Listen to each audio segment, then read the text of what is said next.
एक गांव में बलराम नाम का गरीब चरवाहा अपनी पत्नी कुसुम के साथ रहता था। चरवाहे का सारा दिन बकरियों के साथ ही गुजरता था। वही उसकी दौलत थी और वही उसका सुकून था। उसकी बकरियों में एक बकरी उसे बहुत प्रिय थी, जिसका नाम उसने हीरा रखा हुआ था।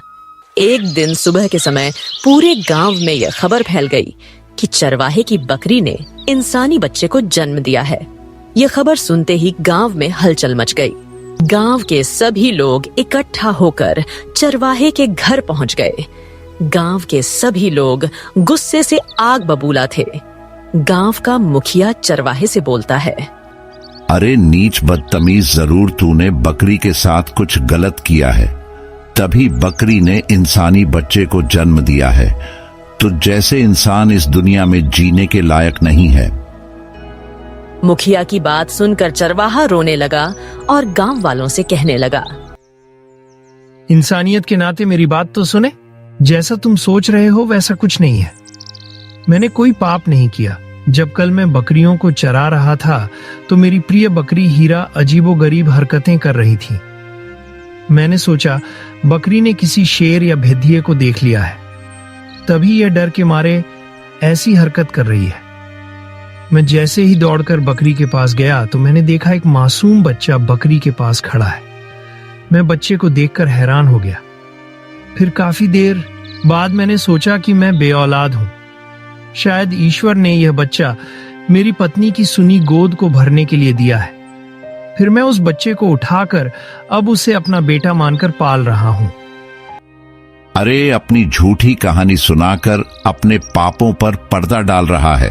बकरी ने इंसानी बच्चा जना है, ये इसी की हरकत का नतीजा है। ऐसा कभी नहीं हुआ कि एक बकरी इंसानी बच्चे को जन्म दे दे। गांव वालों ने चरवाहे की बात का यकीन नहीं किया और चरवाहे को बुरी तरह से पीटने लगे। किसी ने लाठी से मारा, किसी ने लातों से।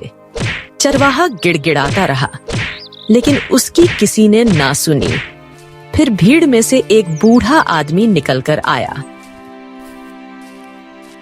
वो गांव वालों से कहने लगा, जरा सोचो, ये जो इल्जाम हम इस चरवाहा पर लगा रहे हैं, क्या ये वाकई सच है? क्या कभी किसी ने सुना है कि बकरी ने इंसानी बच्चे को जन्म दिया है? क्या पता इस चरवाहा का कोई कसूर ही ना हो।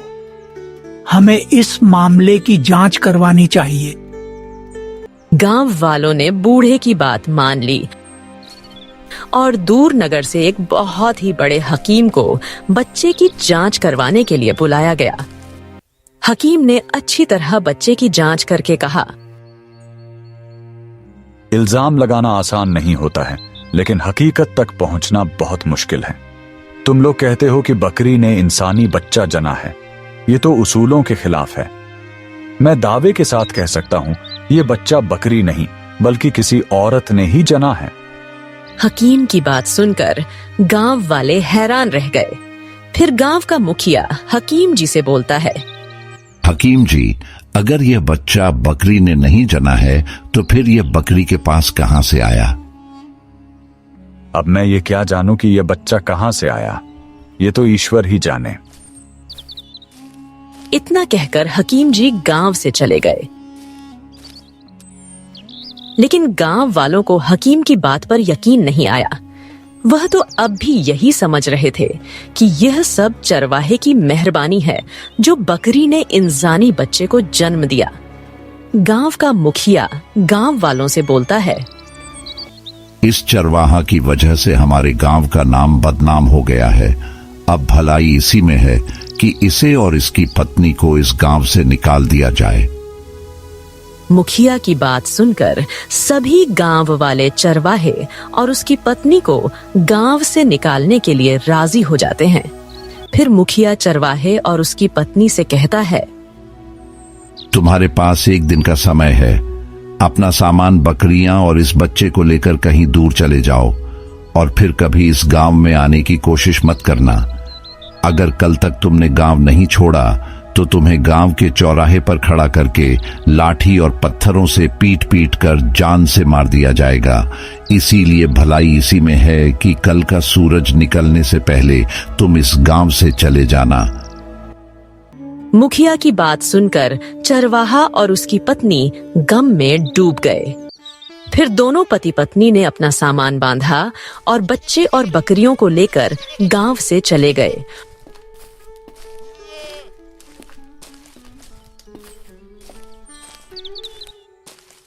और एक दूसरे गांव में जाकर बस गए जहां किसी को उनकी कहानी नहीं पता थी। वहां वो अपना गुजर बसर करने लगे। चरवाहा और उसकी पत्नी उस बच्चे को ऐसे पालने लगे जैसे वो उन्हीं का बच्चा हो। चरवाहे की बकरी हीरा भी उस बच्चे से बहुत प्रेम करती थी। ईश्वर का करना ऐसा हुआ कि जहां चरवाहे का घर था, वहीं एक व्यापारी का भी घर था। उस व्यापारी की 2 पत्नी थीं। एक पत्नी बहुत ही नेक रहमदिल औरत थी, जबकि दूसरी बहुत ही चालाक और जालिम औरत थी। व्यापारी की नेक पत्नी के साथ चरवाहे की पत्नी से अच्छी मित्रता हो गई। व्यापारी की नेक पत्नी को चरवाहे का बेटा बहुत प्यारा लगता था। वो जब भी उस बच्चे को देखती तो उसकी आंखों में आंसू आ जाते। एक दिन व्यापारी की पत्नी बच्चे को अपनी गोद में उठाकर खिला रही थी तो उसकी आंखों से आंसू आ गए। चरवाहे की पत्नी ने जब यह देखा तो बोली, बहन, मैं कई दिनों से देख रही हूँ, तुम जब भी मेरे बच्चे को गोद में लेती हो तो तुम उदास हो जाती हो और तुम्हारी आंखों में आंसू आ जाते हैं। लगता है तुम बहुत दुखी हो और तुम्हारे साथ कुछ गलत हुआ है। आखिर तुम्हारे साथ क्या हुआ है बहन? तुम मुझे बता सकती हो, मैं किसी से नहीं कहूंगी। व्यापारी की पत्नी कुछ बताने ही वाली थी कि उतने में व्यापारी की दूसरी पत्नी आ जाती है। वो उन दोनों की मित्रता से बहुत जलती थी और चरवाहे के बेटे को भी बिल्कुल पसंद नहीं करती थी। वो गुस्से में उन दोनों से कहने लगी, क्या बात है, तुम दोनों घंटों बैठकर आपस में क्या खुसुर फुसुर करती रहती हो? और तू चरवाहे की पत्नी, तुझे अपने घर में कुछ काम नहीं है क्या, जो रोज मुंह उठाकर हमारे घर चली आती है? कभी अपने घर का भी ख्याल रख लिया कर। और ये तेरा बच्चा, देखो कैसी बुरी बुरी आवाजें निकालता है। जाओ, दफा हो जाओ अपने इस बच्चे को लेकर, और दोबारा हमारे घर में आने की सोचना भी मत। व्यापारी की पत्नी की बात सुनकर चरवाहे की पत्नी की आंखों में आंसू आ गए। उसने अपना बच्चा उठाया और अपने घर चली गई।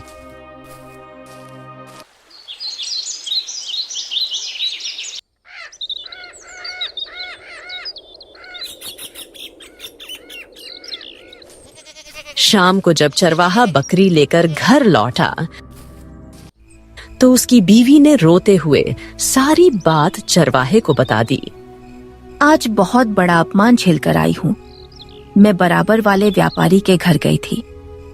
व्यापारी की एक पत्नी तो बहुत नेक और भली औरत है। वो जब भी हमारे बेटे को देखती है तो उसकी आंखें भर आती हैं। ना जाने उसके दिल में क्या राज है। आज मैंने हिम्मत करके पूछ ही लिया, कहा बहन, क्यों हर बार मेरा बच्चा देखकर रो पड़ती हो? क्या बात है? वो कुछ बताने ही वाली थी कि उतने में व्यापारी की दूसरी पत्नी आ गई और उसने मुझे उल्टी सीधी कहकर घर से निकाल दिया। वो जालिम औरत जब भी मुझे और कविता को बात करते देखती है, न जाने क्यों उसके बदन में आग लग जाती है। अपनी पत्नी की बात सुनकर चरवाहा गहरी सोच में डूब गया और फिर बोला, जरूर कोई गहरी बात है। व्यापारी की दूसरी पत्नी बहुत जालिम औरत है। उसके दिमाग में जरूर कुछ चल रहा है। तुम कल दोबारा व्यापारी के घर जाओ और व्यापारी की पत्नी को जो बात तुम्हें बतानी चाहिए थी उससे वह बात मालूम करके आओ। हो सकता है हमारे बेटे का असली बाप का पता चल जाए। तुम ठीक कहते हो। मैं कल व्यापारी के घर जरूर जाऊंगी और उसकी नेक पत्नी से वो बात मालूम करके आऊंगी जो वो बताना चाहती है।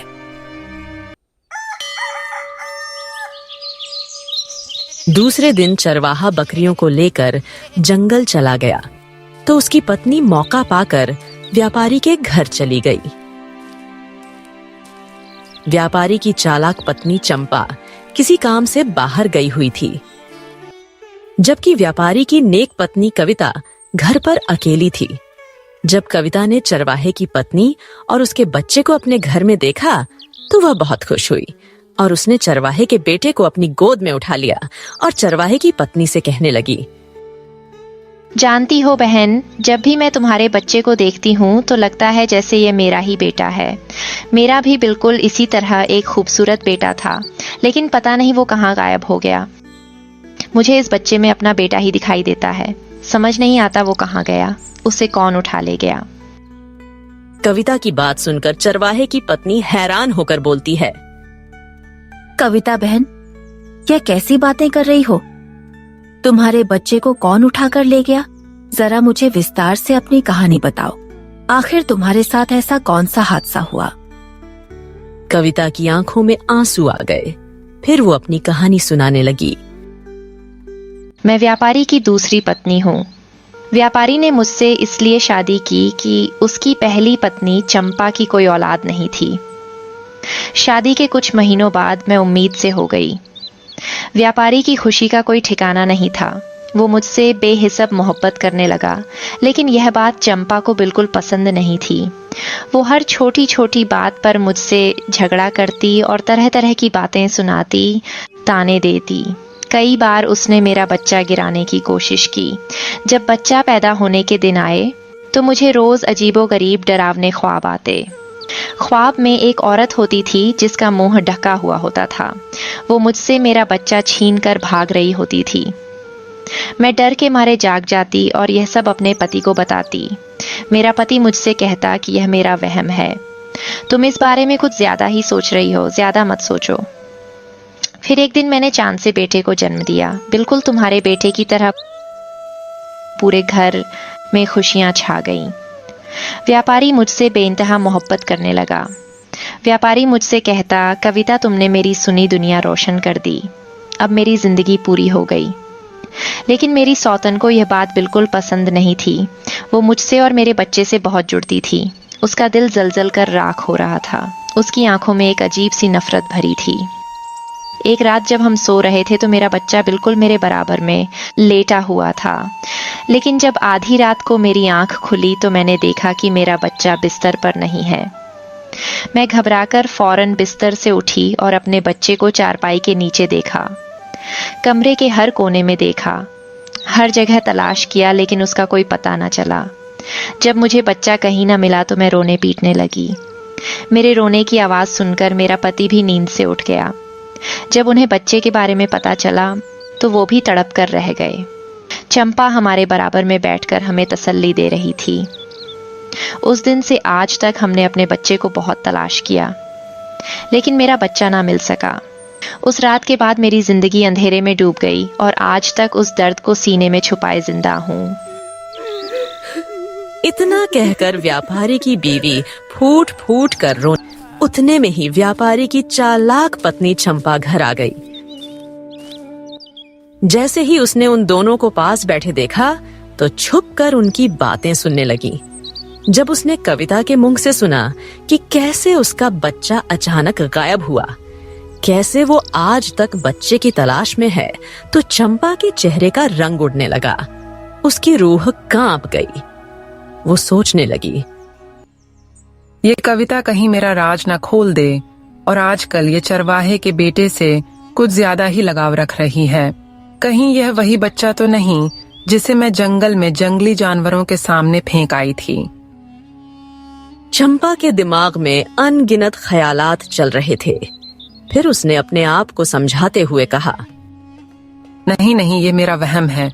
मैं पागल हो गई हूँ। उस बच्चे को तो जंगली जानवर खा गए होंगे। ये वो बच्चा नहीं हो सकता। इतना सोचकर चंपा उन दोनों के सामने आ गई। चंपा को देखकर दोनों घबरा गए और चरवाहे की पत्नी अपने बच्चे को लेकर अपने घर चली गई।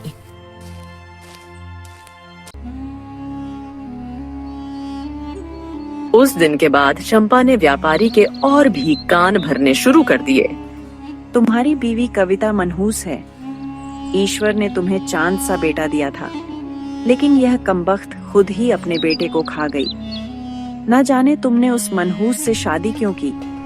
जब से इसने घर में कदम रखा है, घर का चैन, सुकून सब खत्म हो गया। व्यापारी अब कविता से कुछ खास प्यार नहीं करता था और ना ही उसके पास जाता था।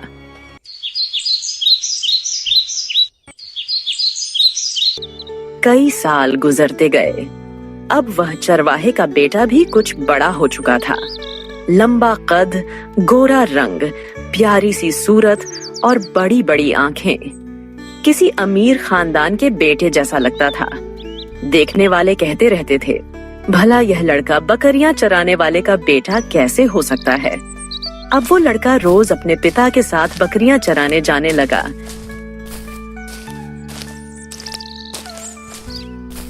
लेकिन चरवाहा हमेशा अपने बेटे को समझाता। भानु बेटा, अपना जीवन सुधारो, पढ़ाई लिखाई करो। ये बकरियां चरा लेना कोई बड़ा काम नहीं है। ये तो हमारी मजबूरी है, लेकिन मैं नहीं चाहता कि तू मेरी तरह सारी उम्र यूं ही बकरियों में काट दे। तेरा बाप अनपढ़ है, मगर तुझे पढ़ा लिखा देखना चाहता है। ठीक है पिताजी, जैसा आप कहेंगे मैं वैसा ही करूंगा।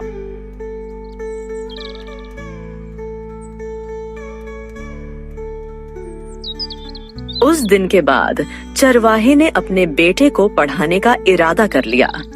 उधर व्यापारी की पत्नी को यह पता नहीं था कि जिस बेटे के लिए वो वर्षों से तड़प रही है, वो बेटा उसके नजदीक ही पल रहा है।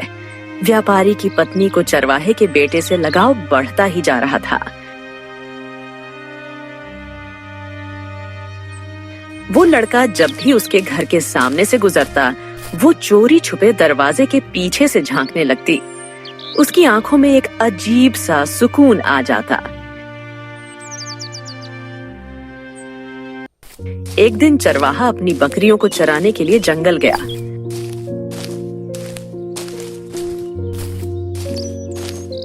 अचानक मौसम खराब हो गया। तेज हवाएं चलने लगीं और बारिश बहुत तेज हो रही थी। चरवाहा बकरियों को समेटने की कोशिश कर रहा था, लेकिन अचानक आसमान से बिजली गिरी और चरवाहे की मौत हो गई। चरवाहा जब शाम तक घर न लौटा तो उसकी पत्नी और बेटा दोनों बेचैन हो उठे। वो दोनों माँ बेटे जल्दी से जंगल की ओर गए। वहां जाकर उन्होंने देखा कि चरवाहा मरा पड़ा है और उसकी प्यारी बकरी हीरा उसके पास बैठी आंसू बहा रही है। यह नजारा देख चरवाहे की पत्नी बेहोश होकर गिर पड़ी।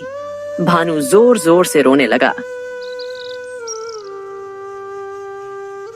उसके रोने की आवाज सुनकर कुछ गांव वाले वहां इकट्ठा हो गए। गांव वालों ने किसी तरह चरवाहे का अंतिम संस्कार कर दिया और फिर यूं ही कुछ दिन बीत गए। एक दिन चरवाहे की पत्नी अपने बेटे से बोली, बेटा, तुम्हारे पिताजी चाहते थे कि तुम पढ़ लिख कर कोई अच्छा काम करो। अब मैंने फैसला कर लिया है। मैं खुद बकरियों को चराने जाया करूंगी, जिससे हमारा गुजारा हो सके, और तुम स्कूल जाया करो। अपने पिताजी का सपना पूरा करो।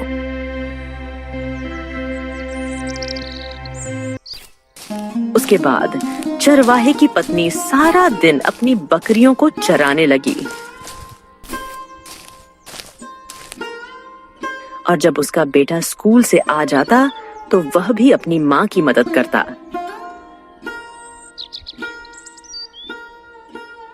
दूसरी ओर व्यापारी की चालाक पत्नी घर में राज्य कर रही थी और कविता बेचारी अपने ही घर में नौकरानी बनकर रह गई थी। कविता सारा दिन काम करती और अपनी सौतन के ताने सुनती। बेचारी कभी किसी बात का गिला नहीं करती। वो हमेशा यही सोचती थी कि किसी तरह उनका खोया हुआ बेटा लौट आए और उसकी गोद भर जाए। उधर चरवाहे के घर के हालात खराब होते जा रहे थे। घर का खर्चा बड़ी मुश्किल से चल रहा था। एक दिन चरवाहे की पत्नी अपने बेटे से कहती है, बेटा, व्यापारी की पत्नी ने मुझसे कहा है कि हमारे घर का काम कर लिया करो। मैंने उससे हाँ कह दी है। झाड़ू, बर्तन का काम है, मुश्किल से 1 घंटे में हो जाएंगे। इसलिए अब मैं कल से व्यापारी के घर काम करने जाया करूंगी।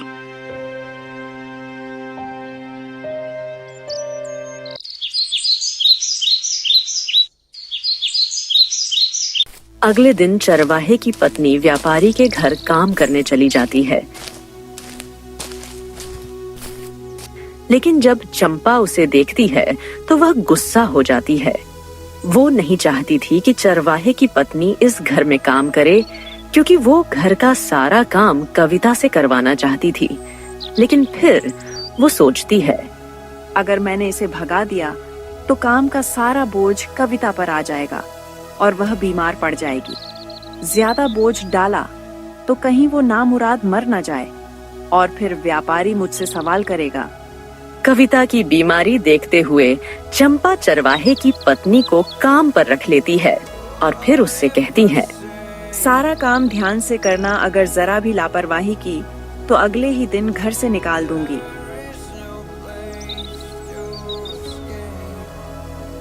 चरवाहे की पत्नी ने हामी भरी और काम में लग गई। चरवाहे की पत्नी रोज काम करती और चुपचाप अपने घर चली जाती।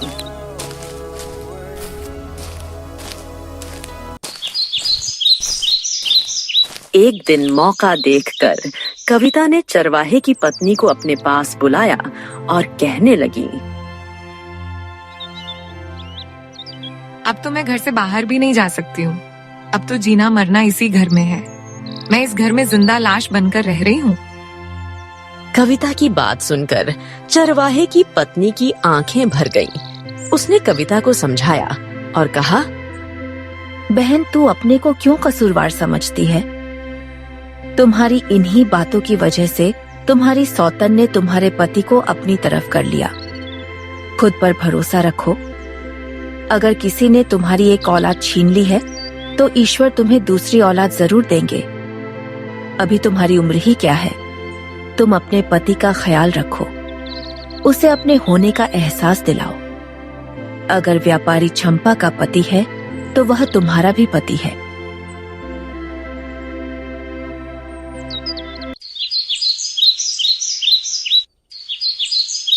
धीरे धीरे चरवाहे की पत्नी की बातें कविता पर असर करने लगी। कविता ने खुद को संभालना शुरू किया। अब वो साफ सुथरे कपड़े पहनती और अपने पति की पसंद का ही खाना बनाती। अपने पति की हर जरूरत का ख्याल रखती। कविता में यह बदलाव देखकर चंपा का खून खलने लगा। उसे लगा जैसे उसकी बसी बसाई दुनिया उजड़ने वाली है। एक दिन जब चरवाहे की पत्नी अपने बेटे को घर पर छोड़कर व्यापारी के घर काम करने जा रही थी तो अपने बेटे से कहती है, बेटा, आज तेरी स्कूल की छुट्टी है। मैं व्यापारी के घर काम करने जा रही हूँ। तू ऐसा कर, बकरियों को चरा ला। मुझे जल्दी काम पर जाना है, वरना व्यापारी की पत्नी नाराज हो जाएगी और फिर उल्टे सीधे मुंह बनाएगी। ठीक है माँ, तुम फिक्र मत करो, मैं बकरियों को चरा लाऊंगा। फिर चरवाहे की पत्नी व्यापारी के घर चली गई और भानु व्यापारी के घर के सामने ही अपनी बकरियों को चराने लगा। फिर वो अपनी सबसे प्रिय बकरी हीरा से बोलता है, हीरा, यहीं रहना, खूब घास खाना, मगर व्यापारी के घर के अंदर मत जाना। भानु की बकरी हीरा बहुत समझदार थी। वो वहीं घास खाने लगी।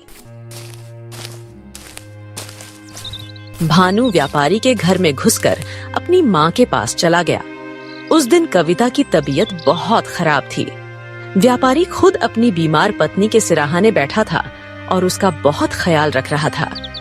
यह देख चंपा अंदर ही अंदर बहुत जल रही थी और सोच रही थी, जरूर यह चरवाहे की पत्नी का ही किया धरा है जो इसे सिखाती है, वरना इस बेवकूफ में इतनी अक्ल कहाँ से आ गई।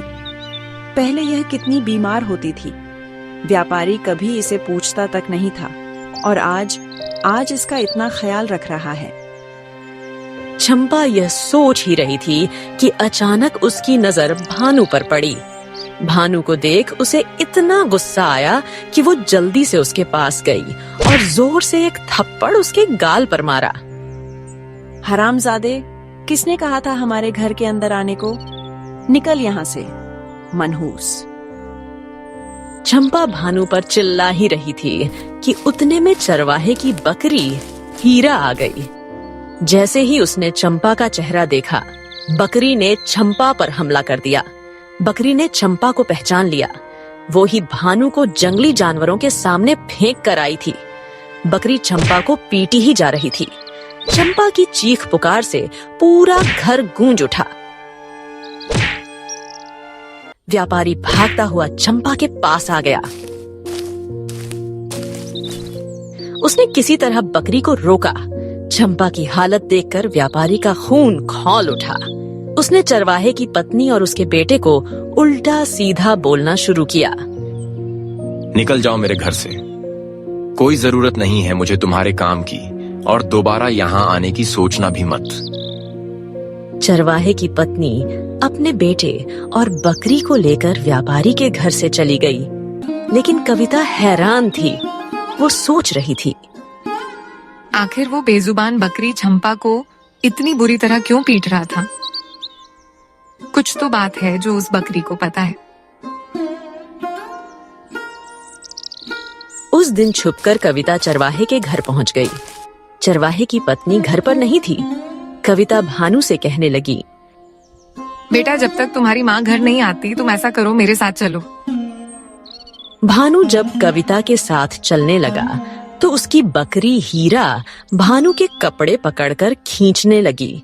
बकरी नहीं चाहती थी कि भानु कविता के साथ जाए। फिर कविता ने उस बकरी को भी अपने साथ लेकर अपने घर चली गई। जब व्यापारी ने बकरी को अपने घर देखा तो वो गुस्से से लाल हो गया और अपनी पत्नी से कहने लगा, कविता, ये क्या पागलपन है? तुम किसके कहने पर इस बकरी और बच्चे को मेरे घर में लेकर आई हो? इन्हें अभी के अभी इस घर से बाहर निकालो। अपने पति की बात सुनकर कविता डरते हुए बोली, तुम्हें गुस्सा आ रहा है, लेकिन पता नहीं क्यों मुझे लगता है जैसे यह बकरी हमें कुछ बताना चाहती है। लगता है बीमार होने के साथ साथ तुम्हारा दिमाग भी खराब हो गया है। आखिर यह बेजुबान बकरी क्या कहेगी? ये सारी बातें पास बैठे एक साधु बाबा सुन रहा था, जो व्यापार के सिलसिले में व्यापारी के पास आया था। वो व्यापारी से बोला, कभी कभी जानवरों की जुबान भी समझनी चाहिए। मैंने अपनी उम्र का बहुत लंबा अरसा जानवरों के बीच गुजारा है। ये बकरी वाकई कुछ कहना चाहती है। फिर उस बुजुर्ग आदमी ने बकरी से उसकी भाषा में बात करनी शुरू की। बकरी की बात सुनकर बुजुर्ग आदमी बोला, यह बच्चा जिसे तुम अपने घर से निकालने की बात कर रहे हो, ये तुम्हारा अपना खून है, तुम्हारा बेटा। यह सुनते ही व्यापारी के पैरों तले जमीन खिसक गई। वो बुजुर्ग आदमी से बोला, ये तुम क्या बक रहे हो बाबा? मैं बक नहीं रहा, सच बता रहा हूं जो यह बकरी कहना चाहती है। भानु तुम्हारा और कविता का बेटा है। जब यह छोटा था तो तुम्हारी पत्नी इसे जंगल में फेंक आई थी, जिससे इसे जंगली जानवर खा जाएं। लेकिन ईश्वर का करना ऐसा हुआ कि जंगली जानवर से पहले यह बकरी वहां आ गई और इसने इस बच्चे की जान बचा ली। बुजुर्ग आदमी की बात सुनकर व्यापारी की आंखें भर गईं। कविता ने जल्दी से बहानों को अपनी गोद में उठा लिया और रोने लगी। हाय, मेरा बच्चा मेरी आंखों के सामने पलता रहा और मुझे खबर तक नहीं हुई। मेरा प्यारा बेटा। कविता के लफ्जों में एक माँ का दर्द साफ झलक रहा था, जबकि व्यापारी अपनी पत्नी के बारे में सोच रहा था। मैं चंपा को कितनी सीधी और भली औरत समझता था और उसने इतनी घटिया हरकत की है। व्यापारी ने गुस्से में अपनी पत्नी को बुलाया और सारी बातें पूछी, लेकिन उसने साफ इनकार कर दिया। ये एक झूठी कहानी है। ये सब मिलकर मुझे फंसा रहे। मैं कभी ऐसा करने की सोच भी नहीं सकती। व्यापारी के घर से जोर जोर से आवाज आ रही थी। यह देख गांव वाले भी व्यापारी के घर में इकट्ठा हो जाते हैं। जब लोगों को चंपा की बात पता चली तो लोगों ने अफरा तफरी मचा दी। सभी लोग चंपा को उल्टा सीधा कहने लगे। आखिरकार चंपा का सब्र टूट गया और वो गुस्से में बोली, हाँ, मैं कविता के बच्चे को उठाकर जंगल में फेंक कर आई थी। आपने मेरे होते हुए दूसरी शादी की और फिर उसने एक खूबसूरत बेटे को जन्म दे दिया, जिससे तुम इसे ज्यादा मोहब्बत करने लगे और मुझ पर ध्यान देना ही छोड़ दिया। ऊपर से तुम्हारी जायदाद का मालिक इसका बेटा बन जाता। यह सब मैं कैसे देखती, कैसे बर्दाश्त करती। इसीलिए मैंने इसके बच्चे को इससे जुदा किया, लेकिन बदकिस्मती से यह बच गया। यह सब सुनकर तो व्यापारी के शरीर की जान ही निकल गई। व्यापारी ने गुस्से में आकर अपनी पत्नी चंपा को घर से निकाल दिया।